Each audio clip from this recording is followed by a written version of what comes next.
A view from a hill. At the rear of Niagara University, at the very edge of the escarpment, there was a grassy knoll which overlooked the city, several hundred feet below. Dubbed by some student wag the Rooftop Cafe, it was equipped with a pair of comfortable granite boulders, which provided natural seating for those who wished to enjoy the spectacular view of the city and the lake spread out at their feet, or who simply wished to get drunk and or stoned. During the wee hours of a hot midsummer night, two students were seated on the rocks, getting plastered. They had been across the river in the nearby US of A and had acquired a sackful of cheap but highly potent 40s of malt liquor. They had been discussing such philosophical topics as sports and women and sports, and had then moved on to dystopian fiction. One student, let's call him Chuck, wasn't shy about sharing his opinions. Forget the zombie apocalypse, bro. It's the NBA apocalypse we have to worry about. Civilization will be slowly strangled by red tape, eh? Yeah, whatever, bro, said his companion. Let's call him Chris, who was in an exceedingly mellow mood. The midnight city lay directly below them, the streetlights looking like diamonds or pearls lying on a mantle of black velvet, while a ripe yellow moon hung directly overhead. Chuck was reaching down to retrieve another 40 when he became aware of someone standing directly behind them. Startled, he said, "Can I help you, buddy?" Chris stood up from his boulder in surprise. "Who the hell are you?" The stranger was clad in black from head to toe, his, or her, face covered by a dark hoodie. They didn't speak, but held out an offering, which looked like a bottle of Kraken black-spiced rum, which instantly made the newcomer welcome. "Thanks, bro. Don't mind if I do," said Chuck, reaching out to take the bottle and raising it to his lips. He wasn't sure if it was rum or not.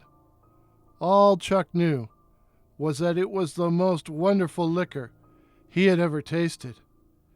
It seemed to shoot right through him, and he could feel it tingling in his fingertips and toes.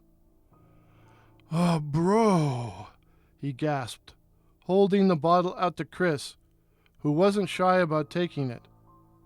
When he had finished drinking, he choked out, "Oh, what is this stuff?" But when they turned to look for the hooded figure, it was gone.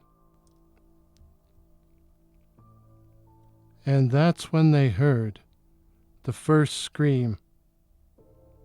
Turning to look back at the city below, the friends were surprised to see more light, a lot more light. It now appeared that every home beneath them had all of their lights turned on, including porch lights and security lights. The streets seemed to be filling with people too. Filling with people at 2 a.m? And they looked like... No, they were fighting. Chuck and Chris could hear the mingled shouting and screaming, as well as the sudden blaring of car horns. "What the..." Chuck started to say, when he was interrupted by the first gunshot. The first of many gunshots, as the noise of sirens and emergency vehicles began making the night hideous with their strident wailings. Somewhere, down in Western Hill, a fire had broken out. What's going on, bro? What's going on, bro? Chris kept saying over and over, as if it was a prayer. They noticed the bottle. The magic bottle was still there, and they instinctively reached out for it, and drank, and drank, and drank, and drank, as the city burned in a cacophony of shots, sirens, screams, a crescendo of violence. They were too stunned to speak, and eventually passed out, while the full moon turned blood red.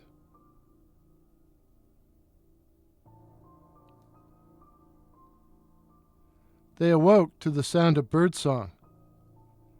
A bright morning sun was shining in their eyes, forcing them to squint, but the city that lay before them seemed undamaged. "Is that smoke, bro?" Chris croaked. "Nah, that's just from a factory or something." "I passed out." "You think?" "Yeah, well, so did you." "Yeah, so?" "It must have been a dream, eh?" "A bad trip." They noticed the empty bottle on the ground, between the boulders, prompting Chris to rhapsodize, "That was some liquor. What was it anyways, rum?" "I don't know," Chris said. "It was the amber of the gods. Or the devil. Probably the devil. I wonder what...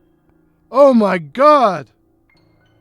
Chris looked towards Chuck and saw that he had turned as white as a sheet, with his eyes popping out of his head.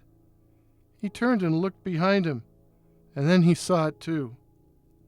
The red brick residence building directly behind the knoll was now a burnt-out wreck, with fires still burning inside it. The cars in the attached parking lot were charred metal, with grotesque and distorted bodies, some surrounded by pools of blood, lying at odd and obscene angles all over the bloodied concrete. The rest of the campus lay in ruins, a massive cloud of smoke obscuring the horror. The bros turned back and looked down at the city, and now they could see the ruined homes, the corpses lining the roads, the still burning fires, and even as they looked, birdsong was drowned out by gunshots. "The world's ended," Chris sobbed, while Chuck kept screaming, "Why? Why? Why?" They both noticed the hooded figure at the same time. It was walking up the side of the knoll towards them. As it drew level, it pulled back its cowl to reveal a gleaming white skull. It no longer clutched a bottle, but raised its voluminous sleeves towards them, its skeletal fingers pointing both at Chuck and at Chris. And then it took a step forward, and then another, and another.